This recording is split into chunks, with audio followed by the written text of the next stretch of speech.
Hey, welcome and welcome back, butterflies and emerging butterflies. Today is Thursday. That means it is time for an uncomfortable conversation where right here on Vegas Hype Media. So I am just super excited to be here. I want to thank all of you that are joining us live. Thank you for tuning in. Again, I am Emerging Z, and we are going to have an extremely uncomfortable conversation today. If this is your first time tuning in, please know that this is not a conversation that's going to be for the weak or the faint hearted. Today, we're going to touch on some real serious issues. Okay, I have a very special guest that I'm going to introduce here shortly, but I'm just going to let you know, give you that disclaimer. So if you're not good with an uncomfortable conversation, you might not want to listen to this. So last week, I did a conversation about self love, and that was my first time doing a solo session and just giving you guys a piece of me and where I'm at in life. So make sure you do tune in and check that out if you haven't had an opportunity to do so yet. And then the previous week before that, it was Mr. Brendan. I forget his name, but Brendan was here with us, Mr. Thunder from Down Under. So thank you, and thank myself for being an awesome guest, co-host with myself, right? So we're still in February. If this is your first time tuning in, you don't know, I'm going to share with you that for the month of February, I am doing a series on love, relationships, and the dysfunction in them. And that means totality of anything relationship related, right? It could be the relationship with yourself, which I talked about last week. It can be the relationship with you and your children, which we touched on last week, the week before that with Mr. Brendan. And this week, I'm going into a different type of relationship. Um, I would classify it under dysfunction and yeah, that's how I would classify it. So we're going to touch on the dysfunction of a relationship and where that, stems from and how we can actually grow and emerge as new spirits and souls from that, right? So, I'm just going to start by saying in some cases individuals that do participate in relationships that are domestically abusive, churches, gangs, cults, all fall under my scope of dysfunctional relationships. And they tend to be relationships that people get into because we're looking for something or they're looking for something, some where there's lacking some structure or control in their lives. If you guys don't know the definition of domestic violence or, is a struggle for power and control in a relationship. So that's kind of where that stems from. Excuse me, my voice is not the best today. Oftentimes, people are vulnerable, and the person they're looking for in that group uses tactics of indoctrination. It's important to understand what indoctrination is, and it can take many different forms and shapes. Things that we think feel good and look good is not necessarily good for us. It's actually programming us for something else, put us in situations and spaces that we don't necessarily know how to navigate out of because we've locked ourselves in a space where it's like, is this real or not real? So again, just to touch on that can fall under manipulation, intimidation, financial control, isolation, as well as gaslighting. And if you're not familiar with the term gaslighting, it is an emotional or psychological hold that someone has over you. So, as I introduce to you my guest today, I ask that you come and view this session with an open mind and an open heart to receive full transparency from our guest and allow them the grace that you would want when you're speaking your truth. Okay. Remember that the uncomfortable conversation is a shame-free, guilt-free, tranquil place of emergence. So we're going to get into it. Our guest today is Miss Debbie Stone. Welcome. Hi, thank you. Thank you for being here. I am so excited that you actually trust me to have this conversation. Like I shared with our guests that are watching, all of our butterflies, that today's conversation is not like a conversation you've seen me have before. Okay. First, I want Miss Debbie to just give you her background, where she's at right now in life. What do you do? So, right now in life, what I do is I help powerful people remember how powerful they are. Awesome. I am a life transition specialist. Some people call me a life coach. I just really have dedicated my time and my gifts to helping people be the best versions of themselves. Beautiful. Thank you. And I love that. And for those of you that don't know, to be in that position, you have to have been in some other positions that were not very comfortable spaces to be in, to understand, where she's trying to take you or get you to go. So I'm just going to share, for those of you that don't know or have heard about this Rolling Stones article. There is the International Church of Christ is currently facing allegations, charges of indoctrination, isolation, rigid teachings, financial demands, and indifference in claims of rape and abuse. I know you want to know why I just brought that up, right? I am going to tell you that our lovely guest, Ms. Deb, is a conqueror of this cult, right? And we are going to touch on some of the things that she's been through, seen, and emerged from, Mm, right? Yes. So, again, welcome, Ms. Deb. And we're just going to jump in it because 30 minutes, it flies by, Okay. right? So, first, just to give our listeners something, if you would just please share with me the relationship that you were in for 20 years. Is that's accurate, right? That is accurate. 20 years Yes. with the International Church of Christ, or cult, for lack of a better word. Yeah.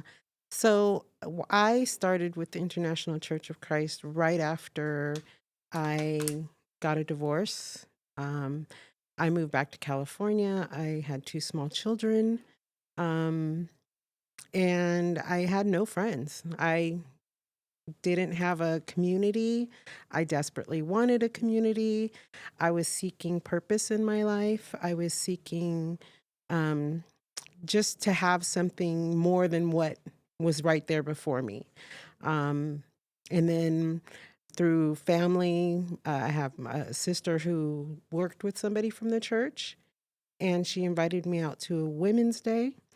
And let me just say that experience of the Women's Day, being at an event that was all women from all walks of life who were sharing raw and openly, it just had a major effect on me. That's what I was looking for, was people who were being real and being authentic, or so I thought. Mm, And so, and to a degree, I really do believe people come into this kind of a organization with true feelings of being honest and being open. I think that there are people within that organization who then turn it around and manipulate all of those followers. I don't think that the lower podium people actually understand the damage that they do through their methods. right. So, first, we're going to touch on the fact that I asked you what that relationship was like, and you shared how you got there. And at least three of the things that you said match the five things that I gave you for why people end up in these Mhm. particular situations, Mhm. right? Isolation was big, right? You Yes, felt alone, I did. and you were looking for a sense of community. Hmm. Um, I think, how did you well, I mean, you already answered that question, how you became involved, but I think the way that it was presented to you in a group of women, did anything seem off? Not at first. No, because like I said, I was isolated, and so I didn't have any friends. And then all of a sudden, I'm at this event, and all these people they're all walking up to me. They're all saying hello. They're giving me hugs, which was weird. It really was at first. And then they invite you to church, they invite you to study the Bible. You go to those things. And again, the love bombing is so overwhelming, but you crave it so much Mm. that even, of course, it's weird because people in society don't just walk up to strangers and introduce themselves and give hugs. And So it made you feel like it was a good, safe place oh, because you yeah, hadn't been receiving that, and it's something that you missed and you craved it, and it was like, this is what I've been looking for. Like, absolutely. this is the revelation. This is it. This is where I'm supposed to be. This is my people, is what Exactly. you were feeling. Yes. Um, you had children, Yes. right? And you brought your children into this Yeah, I did. And I raised my children in the church. in the church. Hmm. And they never came to you and said, something is off, or it just feels weird to them, or things that they didn't like. So my oldest daughter did. Okay. And how Um, can I ask how old she was at the time? she she she's a strong personality. I absolutely adore her. Her the way that she handles life because she's always been a strong personality. Honestly, I can't think of a time where she didn't have. I can think of only one time where she didn't have some complaint. But Hmm. she pretty consistently throughout her life had some kind of a complaint about the church or the people or leadership or the leadership's children or just the So she differences knew. that she would see. She would come and tell me, but I just told myself, oh, she's a kid, but gosh, looking back, she was a wise kid. Yeah, she knew. Yeah. Most children know. Yeah. Uh, we definitely want to listen to them. So I asked you how old she was at the time, but you didn't say. Did you not So want to? no, it's not that I don't want to. She was probably the first time I probably heard her complain, she had to be somewhere around 9. But Okay. but she throughout she stopped attending, I want to say at 18 or 19. She had become a member for a short period of time and had some issues. That's her story to tell. Um, Absolutely. and she left the church, but she had been complaining about different things from the age of 9. Wow. Can you recall the first time you started to actually question the church? Like around, you've been there, you said you were there 20 years. Yeah. How far into that 20 years was it before you said no? Well, initially, I had questions even while I was studying the Bible, which is their indoctrination period. Um, but they're so good at dispelling everything that I questioned myself and let it Mm, go. I would say my concerns became very serious probably 2 to 3 years before I actually walked away.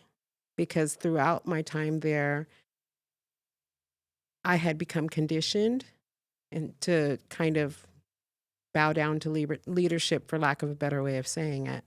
Um, not not really bowing down, but just yielding to being their. submissive and And being submissive was a huge thing, mm, especially as a woman in the church. I'm I'm glad you said women, because that was my next question. Men, are there a lot of men? Because you said you came in through a women's empowerment kind of luncheon or something like that, right? Hmm. Where were the men So in this?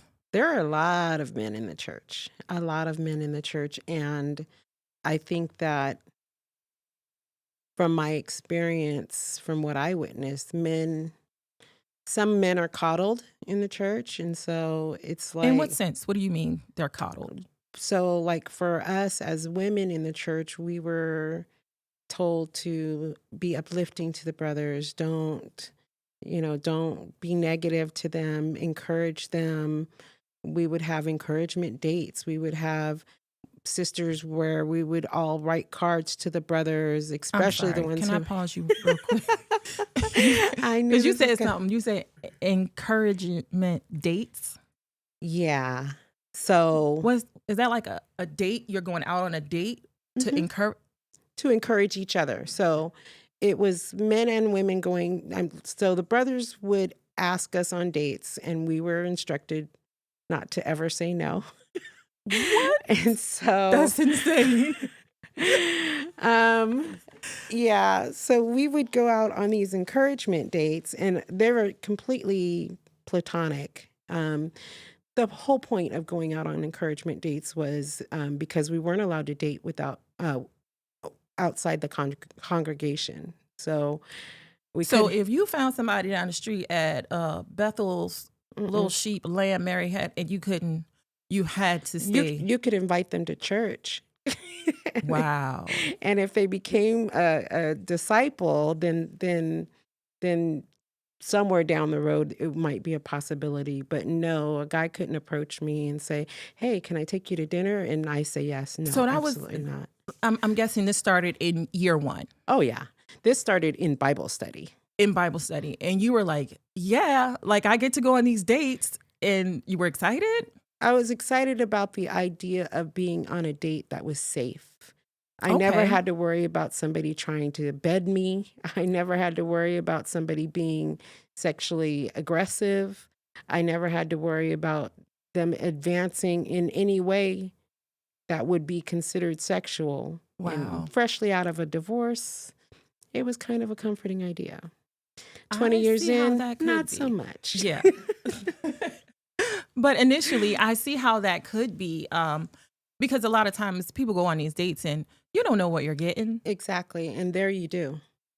Yeah, you did. You got a comfort date. Yeah. Yeah. I mean, yeah.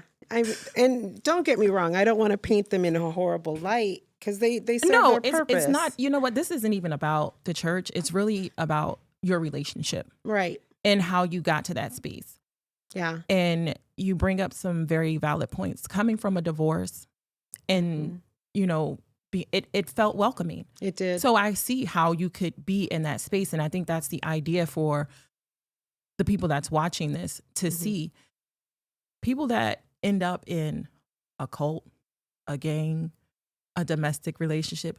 It's not very different. Mm-mm. And they're everywhere. Everybody's looking for something to provide them with the structure that they need, Exactly. the comfort level that works for them. And that's what I was looking for when I joined too. I needed the structure at 24, 25 years old. I needed it. Wow, is that how young you were? I spent a long time there. All of my youth.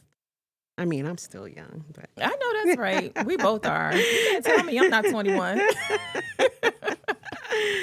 So, all right. Now, I know I just said this is not about the church, but I do have some questions about the church because the claimants in the lawsuit allege that the church ignored claims of rape and abuse. Can you speak to any of those issues, whether they relate to you personally or someone else? To be completely honest, rape and all of that I've never heard of anything sexual in the church happening, not to anyone I know, not to my children, not to myself. I've never experienced any kind of sexual abuse. The emotional, financial control, all of the other abuse that's named in those charges is definitely there. Okay. But I could not speak to any kind of sexual abuse from any member that I'm aware of. In the 20 years that I was there, I've never heard of it, never even seen it be something that was allegated. Okay. But the Enough other said. stuff, absolutely, the control, financial control, the conditioning to. Tell me about that. The financial control. Okay. Because that was one of the top 5 that I named as well. So how did they have control over your finances?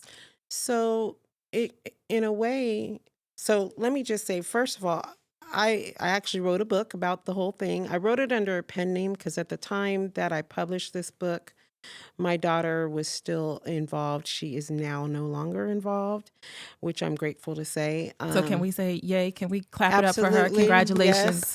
yes, yay, yay. She broke free. But so I wrote a book called Surviving Religion: 20 Years in a Cult, My Story to Tell.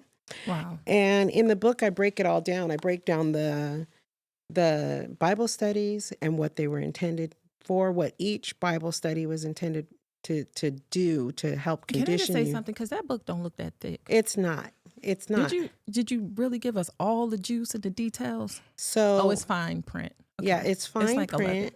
Okay. But I'm going to be eventually I'm going to republish it under my own name because Okay. I published it under Cassandra Caldwell, which was the pen name that my daughter and I came up with. But I break it all down, and I specifically tell you. So when they're telling you, are you a Christian? If you say yes, then you guys go back through these specific scriptures until the answer is no from your lips. Wait. So you weren't supposed to be a Christian? Not when you're getting there, no matter what religion you came from. What? They What you mean not when you get in there? So that's what I'm saying. So like whatever background you had in the past, they Mhm. make you question it enough to where you're not willing to take a chance on going to hell.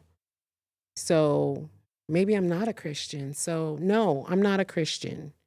And so now that you've given them the answer they want, now they can move forward. But as long as you're saying, no, yeah, I'm a Christian.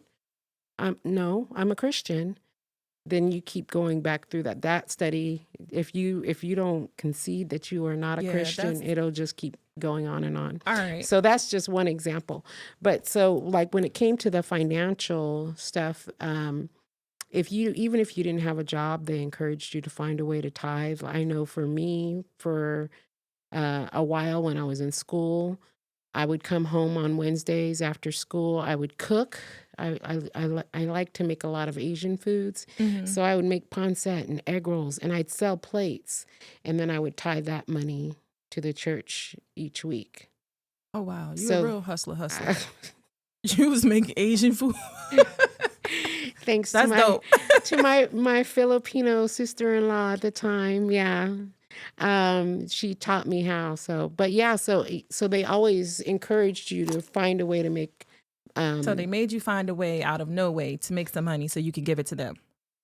yeah, to a degree, yeah. And then they also had something called special missions contribution, which happened annually. And that was 10 times or 20 times your tithe, depending on what the call was for that year. You said 20 times? 20 times your weekly tithe. So So What's 20 times 0? No. Nobody. That's what you finna get from me. No, very few got away with 0, and if they did, it wasn't for long. Yeah, they would have kicked me out of the cult. They'd have been like, she needs to be removed. Thank you. But I've seen people sell cars, possessions, even their homes to make special missions contributions. So, but you're just you're so immersed, Right, because in you're the not a Christian culture. and you're trying to get there.